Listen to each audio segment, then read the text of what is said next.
Assalamualaikum warahmatullahi wabarakatuh. Perkenalkan, nama saya Laini Nurhasana, kelas 10 Sains 3. Di sini saya akan menjelaskan tentang perubahan lingkungan dan dampaknya bagi kehidupan. Bagian A ada perubahan keseimbangan lingkungan. Yang pertama ada konsep keseimbangan lingkungan. Yang kedua ada penyebab perubahan lingkungan.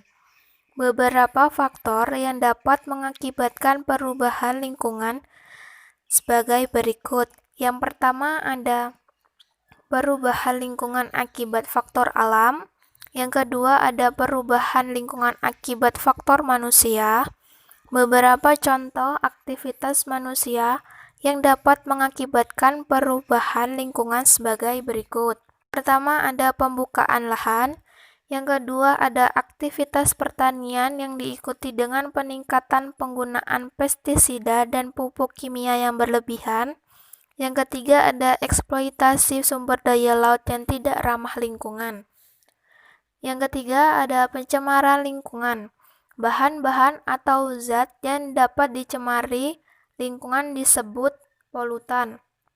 Suatu zat disebut polutan jika memenuhi kriteria berikut. Yang pertama, jumlahnya melebihi batas. Yang kedua, berada pada tempat yang tidak semestinya. Yang ketiga, berada pada waktu yang tidak tepat. Berdasarkan pencemaran dapat dibedakan menjadi zat pencemar dan lokasi yang tercemar. Berdasarkan zat pencemarnya, pencemaran lingkungan dibedakan menjadi pencemaran kimiawi, pencemaran fisik, dan pencemaran biologis. Berdasarkan lokasi yang tercemar, pencemaran lingkungan dibedakan menjadi pencemaran air, pencemaran tanah, dan pencemaran udara. Bagian B ada pengelolaan lingkungan. Yang pertama ada usaha-usaha mencegah kerusakan hutan. Usaha-usaha yang dapat dilakukan untuk mencegah kerusakan hutan sebagai berikut. Yang pertama ada menanam pohon pengganti atas pohon yang ditebang dan dipelihara dengan baik.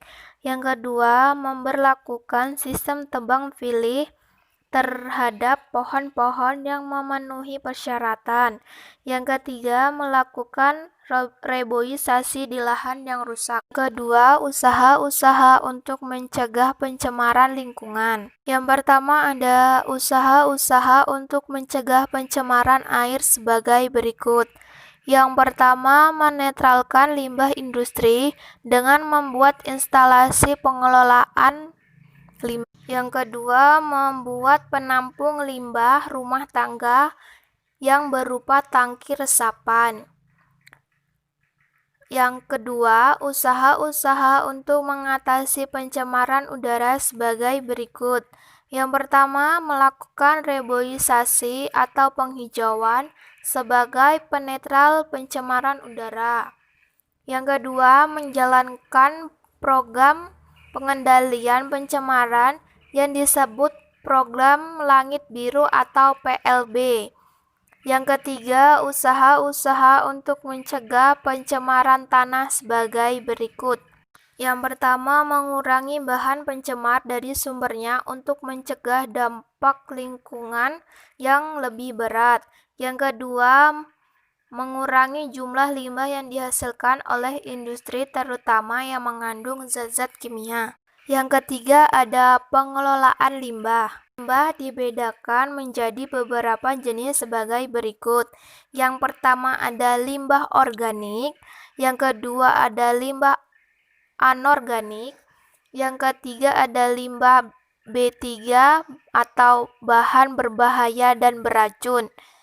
Sekian dari saya, kurang lebihnya saya minta maaf. Wassalamualaikum warahmatullahi wabarakatuh.